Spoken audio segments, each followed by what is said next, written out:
अस्सलाम वालेकुम जी। साराना आपको सलाम पेश करता है।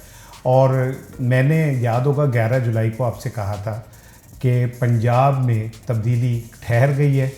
और आपको याद होगा मैंने कहा था कि ज़िमनी इंतखाबात में पीटीआई क्लीन स्वीप करेगी। और फिर मैंने ये भी आपसे कहा था कि परवेज़ इलाही पंजाब के वज़ीर आला होंगे।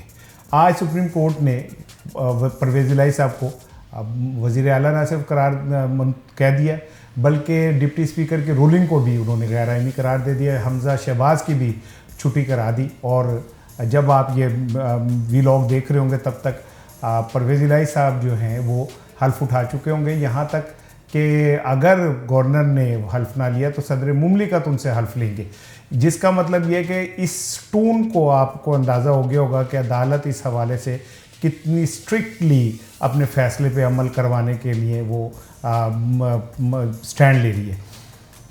अब मैंने जो आपसे बात करनी है वो ये है कि इस फैसले के बाद पीडीएम क्या करने जा रही है।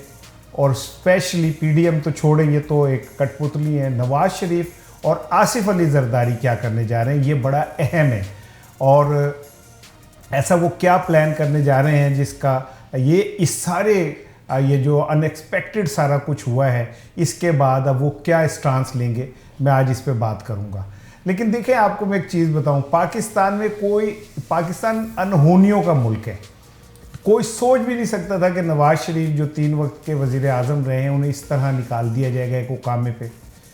और फिर उसके बाद नवाज़ शरीफ ने इस्टेब्लिशमेंट के ख़िलाफ़ जो बयानिया लिया, उसके बाद कोई सोच भी नहीं सकता था कि इस्टेब्लिशमेंट अगले 10 साल तक भी नवाज़ शरीफ को या उनके फैमिली को एक्सेप्ट करेगी। फिर अनहोनी हुई और नवाज़ शरीफ की वापसी हो गई। कोई सोच भी नहीं सकता था कि इमरान खान, जिनके मुतालिक ये कहा जाता है कि वो चहीते हैं इस्टेब्लिशमेंट के, उन्हें इस तरह निकाल दिया जाएगा। उसके बाद जब पीडीएम की हुकूमत आ गई तो कोई सोच भी नहीं सकता था कि पीडीएम की हुकूमत को 2 माह बाद ही इस तरह रुसवा करके पंजाब से निकाला जाएगा। अब प्रैक्टिकली शहबाज शरीफ सिर्फ इस्लामाबाद के वज़ीर आज़म रह गए हैं।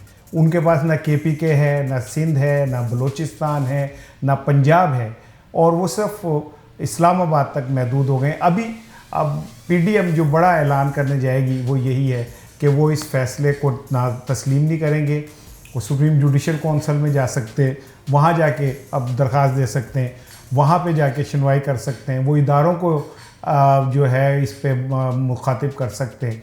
जो चीज़ मैं आपसे इस टाइम बात करने जा रहा हूँ वो ये कि आसिफ अली जरदारी दुबई जो अचानक गए, सब कुछ बीच में छोड़ के इस क्रिटिकल मौके के ऊपर जो गए हैं, उसकी 2 रीज़न है। एक तो ये कि आसिफ अली जरदारी को इस बात का पता चल गया था कि उनकी दाल अब नहीं गल रही। उन्होंने जितना शुजात साहब को इस्तेमाल करना था कर लिया, लेकिन इदारे अब आसिफ अली जरदारी की प्लानिंग का हिस्सा नहीं है। उन्हें इस बात का अंदाज़ा हो गया था कि सुप्रीम कोर्ट ज़ाहिर है 2 नंबरी करेंगे तो कब तक आप उसको कंटिन्यू कर सकते हैं। जरदारी साहब को ये पता था कि अब फैसला क्या आने वाला है, इसलिए वो ये सब कुछ छोड़ के दुबई गए। लेकिन दुबई उनका जाना कोई बिला मकसद नहीं है। दुबई में जरदारी साहब के कुछ मुक़्तदर क़ुव्वतों से मुज़ाकरात गुफ्तगू चल रही है। वो बीमार भी हैं, वहाँ पे उनके डॉक्टर्स भी उन्हें देख रहे हैं।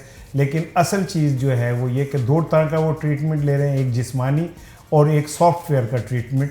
और आप देखेंगे कि आसिफ अली जरदारी, अब जब ये लोग कहेंगे कि असम्बलियाँ तोड़ दो, तो जरदारी साहब जो हैं वो इस पर इनकी बात नहीं मानेंगे, क्योंकि वो चाहते हैं कि सिंध हुकूमत कंटिन्यू करे। यहाँ से नवाज शरीफ का और जरदारी का क्लैश शुरू होगा, और ये क्लैश ऑलरेडी पैदा हो चुका है। नवाज शरीफ साहब शहबाज शरीफ साहब को ये बात कह चुके हैं कि मुस्लिम लीग नून की तबाही और ज़िल्लत और रुसवाई का सबब जो है वो आसिफ अली जरदारी है, जिन्होंने उन्हें बंद गली में ला के एक अंधे कुएँ के अंदर फेंक दिया। अब आ जाए नवाज शरीफ की तरफ। आप आने वाले दिनों में अब पीडीएम का बयानिया फिर से वोट को इज्जत दो के करीब का देखेंगे। अदलिया को और इदारों को उनके ख़िलाफ़ बातें, उनके ख़िलाफ़ गालम गलोच, उनके ऊपर इल्ज़ामात का नया सिलसिला शुरू होने वाला है, क्योंकि अब उनके पास फेस सेविंग के लिए कुछ नहीं बचा। वैसे तो ये कुब्बे को लातरास आई है कि वो जो रोज़ जलील और रुसवा हो रहे थे, इस तरह उन्हें एक हमदर्दी का वोट दोबारा अपने कारकुनों में मिल जाएगा। शायद कहीं किसी स्क्रिप्ट में इसी तरह का लिखा हुआ है। लेकिन आने वाले दिनों में मरीम नवाज़ से लेके मौलाना फजलुर रहमान तक और हमज़ा से लेके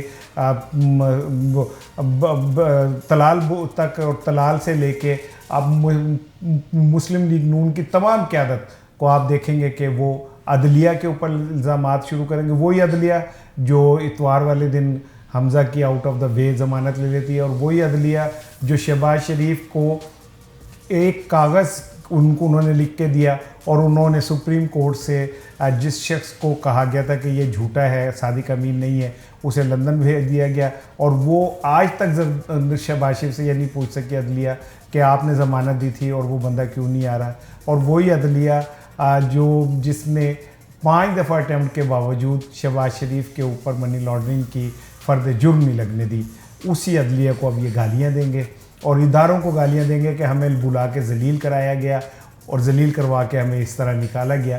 ये एक हमदर्दी का वोट है अब जो वो लेने की कोशिश करेंगे। बाकी बात मैं इंशाल्लाह कल आपसे करूँगा। अपना ख्याल रखिएगा। अस्सलाम वालेकुम।